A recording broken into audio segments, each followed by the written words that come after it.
Enjoy listening to this and other great podcasts from Jacob's Tent? Want even more content from us? Download the Jacob's Tent app today and gain access to the latest videos, teachings, and exclusive content all in one location. Stay connected and up to date with everything happening in the tent with the Jacob's Tent app, available on the App Store, Google Play, or wherever you find your apps. For millennia now, Gaza and its inhabitants have continually been a source of conflict and opposition in regard to God's plan for Israel. Today it's no different, despite the fact that Israel and Hamas have agreed to a ceasefire and a plan to exchange hostages for Palestinian prisoners.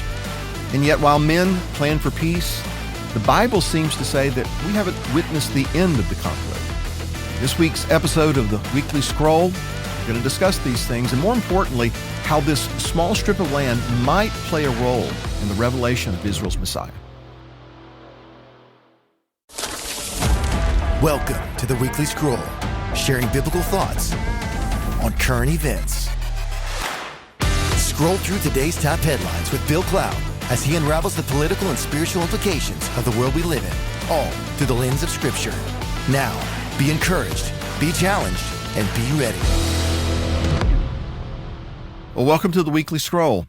This week, I wanted to focus on what is presently occurring in the Gaza Strip as a result of the recent ceasefire agreement and hostage release deal between Israel and Hamas.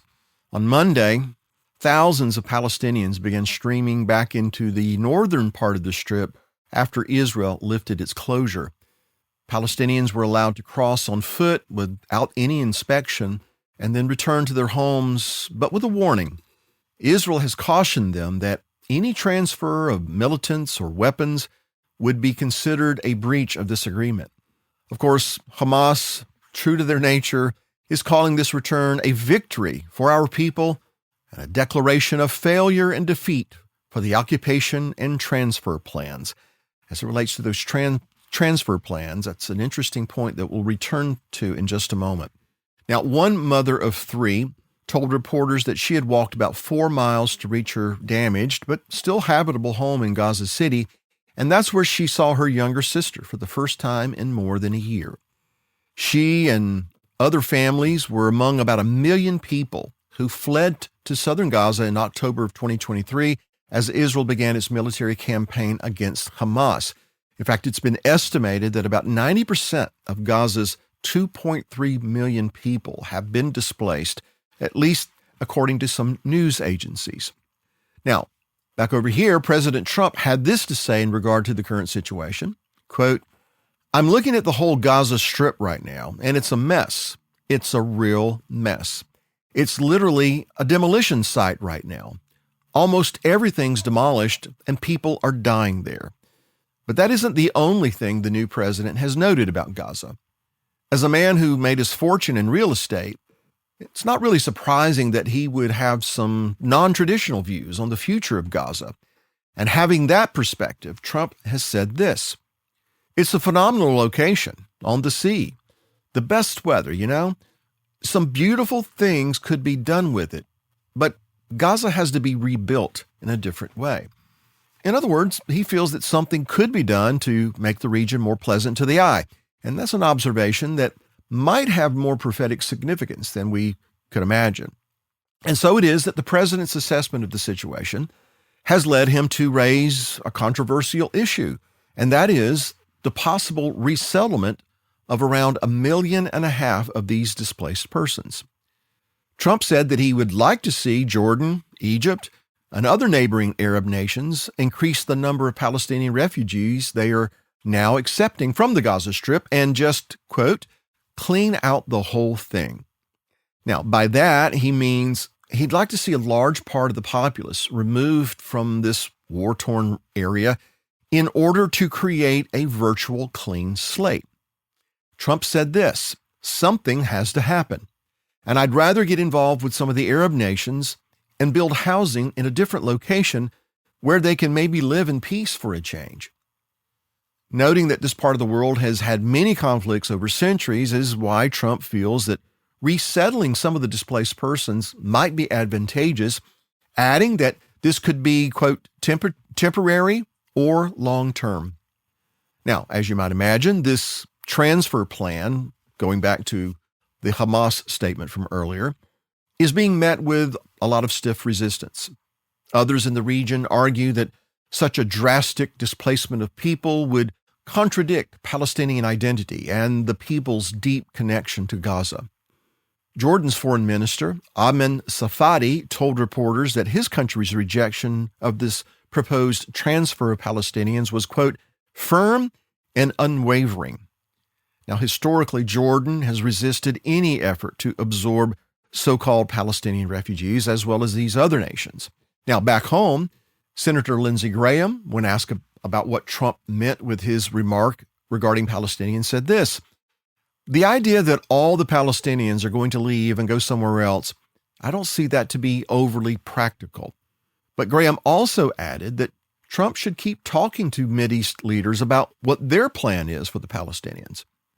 Now, I should point out that these statements from the president coincided with his decision to end former President Biden's hold on sending a supply of large bombs to Israel.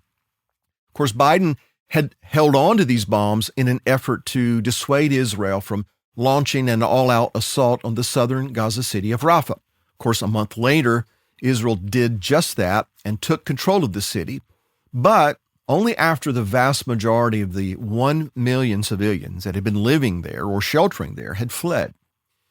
When asked why he lifted the ban on those bombs, Trump responded, "Because they bought them," which I find amusing. Anyway, the point is, while Trump seems to be genuinely concerned about the plight of the displaced Gazans, it's also very clear that he has been unapologetically pro-Israel. Remember, it was Trump who, in his first administration, moved the United States Embassy from Tel Aviv to Jerusalem in recognition that Jerusalem is Israel's capital. It was Trump who recognized the Golan Heights as sovereign Israeli territory. So hopefully, President Trump is going to continue in his unabashed support of our friends in Israel, even as he raises the issue of what to do with the suffering of so many caught between the two opposing forces, that is Hamas and the IDF. Now, in recognition of his support for the Jewish state, Israeli Prime Minister Benjamin Netanyahu thanked Trump for, quote, keeping your promise to give Israel the tools it needs to defend itself. All of this, of course, is occurring because Hamas and Israel have paused the fighting. I'm going to put it that way. They've paused the fighting and began exchanging some of the hostages held by Hamas for Palestinian prisoners that have been held in Israeli prisons. Negotiations have yet to begin on the more difficult second phase of the deal, and that would eventually see the release of all the hostages being held by Hamas, and it's surmised bring a halt to the fighting. And on that note, the Israeli government has warned that if the remaining hostages are not released, the war will resume.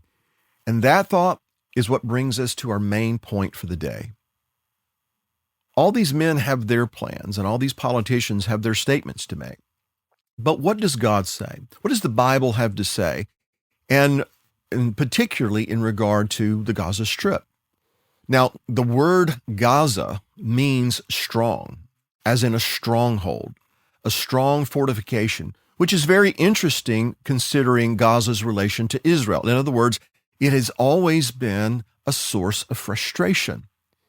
Now, Gaza is first mentioned as one of the border cities of Canaan, and that's in Genesis chapter 10, and has from the beginning been considered to be part of the Holy Land, in other words, Israel. In fact, Gaza was listed among Judah's promised territories. But Gaza never developed a significant Israelite presence during the biblical period. Even when it was captured by the people of Judah from time to time, it would almost immediately revert to the Philistines, who were a seafaring people who had migrated from Crete, had annihilated the original inhabitants, who were the Avites, and you can read about that in Deuteronomy chapter 2. Now, as you know, the Bible has a lot to say about the Philistines and the different conflicts that arose between them and between the people of Israel. The point is this: Gaza and its inhabitants have been a constant thorn in Israel's side. Moreover, the Philistines, a people whose name, by the way, evolved into the modern term Palestinian. The Philistines, in conjunction with Gaza, were always antagonistic toward Israel. And so again, Gaza and all that this region entails, including the people, has always represented opposition to God's purpose for Israel. And here's another important fact. History bears out that claiming to be Palestinian, as it is currently invoked, didn't really come into vogue until the mid to late 1960s, probably as a result of the Six-Day War and its aftermath, specifically the overwhelming defeat of Israel's enemies. And this is the point, that's when the PLO started self-identifying as Palestinian, and more as a political maneuver than anything else. In other words, Yasser Arafat and others weaponized the term Palestinian in order to delegitimize Israel. And so it is that Gaza is emblematic of the opposition to the biblical mandate to possess the land that was deeded to Israel and to his seed. And so again, for millennia, Gaza and its people have been to Israel what thorns and thistles were to Adam, and for the same reason, really. In a word, compromise. Though definitely part of Israel's borders, it was rarely conquered, rarely controlled, and that continues to this very day. In recent past, Israel administered the Gaza Strip after the Six-Day War in 1967, but then withdrew completely in 2005. And I would say that withdrawal is what led to Hamas taking control of the area, which in turn has brought us to the current situation. In spite of all of that, because of its consistent warring against Israel and the sins that Hamas and others have committed against the people of God, God, through his word, has warned of judgment for Gaza and the surrounding area. Through the prophet Jeremiah, the Lord spoke to a host of nations, but including Gaza and the land of Philistines, he said that they would fall and rise no more because of the sword which I will send among you.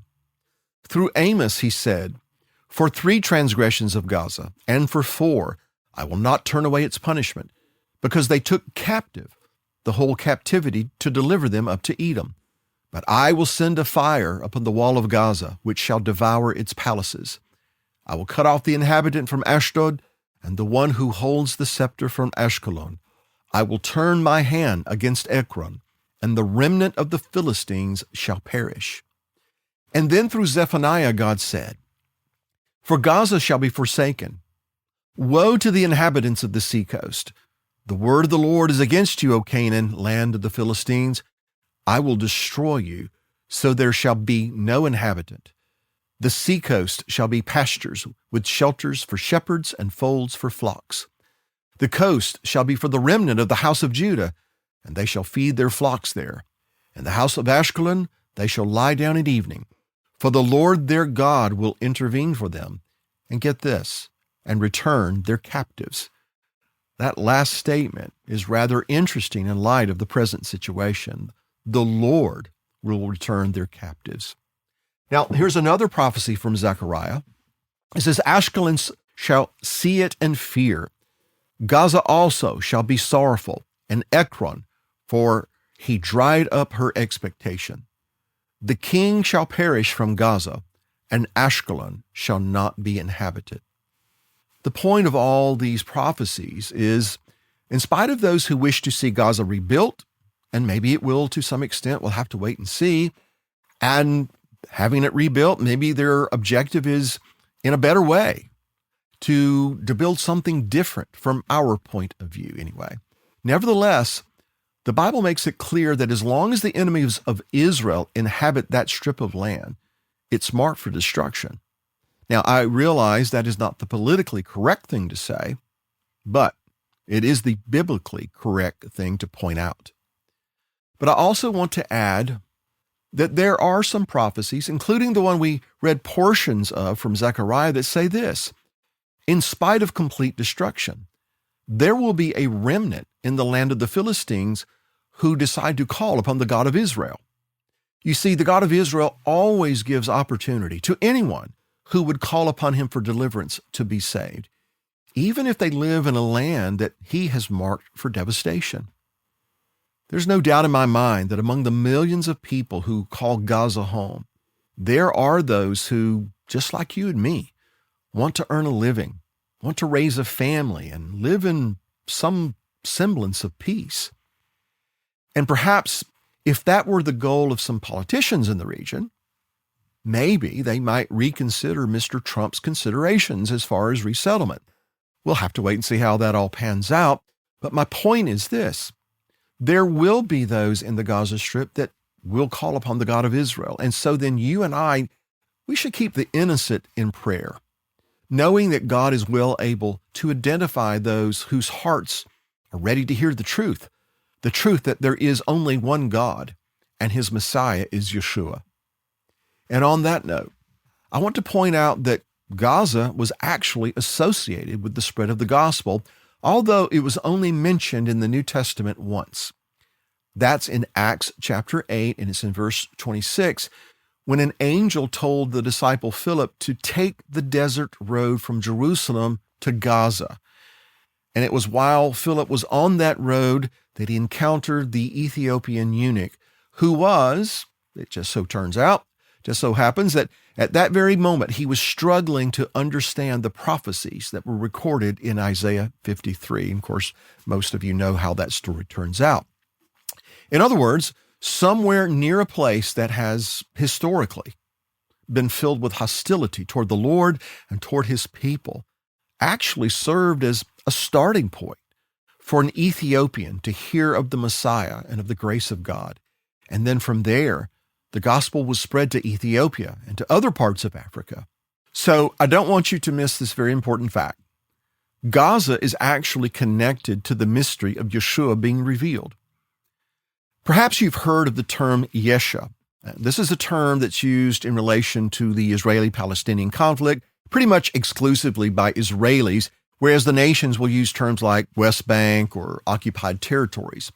But Yesha, which is in Hebrew spelled Yud Shin Ayin, it's actually, or in this context anyway, is used as an acronym, used to refer to the areas of Judea or Yehuda, Shomron or Samaria, and Gaza or Gaza. In other words, if you take the first letters in each of those terms, Yehuda, Shomron, and Gaza, it's Yud Shin Ayin, Yesha. But Yesha is also a Hebrew root word that means to save. In fact, this is the root word that gives us the name Yeshua, which means salvation right now. Now, where the acronym is concerned, what if I were to phrase it this way? Yehuda, Shomron, and Gaza. In other words, inserting the letter Vav, which in Hebrew serves as the conjunction and, A-N-D. The result would be Yud, Shin, Vav, Ayin, which is the name Yeshua, salvation right now. And I find that fascinating. Remember, Israel abandoned Gaza, which would be represented by the letter Ayin, the first letter in the word Gaza. They abandoned Gaza in 2005. In other words, the Ayin would be removed. The result in Hebrew would be Yud Shin Vav, Yeshu. And oddly enough, Yeshu is currently the term used by many Israelis, Jews all over the world for that matter, to identify the Messiah Yeshua, to call him Yeshu, and in fact, some people consider that to be a curse. Now, this is important to know, or to observe anyway, because the letter Ayin, remember, it's the first letter in the word Gaza, and if Gaza is missing from Israel, the I is missing, because that's what an Ayin is. It's an eye. It's emblematic of the eyes by which we see. And so then, here's the point, where Yeshua is concerned, for most Israelis, their eyes can't see him. He's concealed from them. And does this have anything to do with the fact that Gaza, the eyeing in Yesha, is missing? They can't see him. He's concealed, but just like the light of creation, he's still there, and he will be revealed, according to Scripture, when things are at their darkest. And so all of this is to say, it seems to me anyway, that Gaza and all that is currently transpiring there plays a very significant role in revealing Yeshua, not just to unbelieving Israelis, but also to unbelieving Gazans and anyone else who calls upon the name of the Lord. Of course, the powers of darkness are going to do everything they can to oppose the will of God, meaning that Gaza and everything it represents, it's a stronghold. All of that has to be overcome. Because you see, when the ayin, or Gaza, is returned to Yeshu, in other words, when the prophecies concerning Gaza are brought to fruition, the one who has been hidden will be revealed. So I'm going to crawl out onto a limb and I'm going to say this. Gaza, the war in Gaza, and all the things that are going on right now in the Middle East, particularly as it relates to Israel and Hamas and the Gaza Strip and all these displaced people, I believe that when all is said and done, we will see that it has something to do with Israel seeing Yeshua instead of Yeshu. I realize that none of us know for certain just what's going to transpire next. Men have their agendas, but God has his plan. So let's stay tuned. Let's keep our eyes and ears open, especially our eyes, because things are bound to get very interesting. Thanks for listening to this week's podcast. Don't forget to subscribe to get the latest updates from Bill and check out other podcasts available from Jacob's Tent. And join us next week on The Weekly Scroll.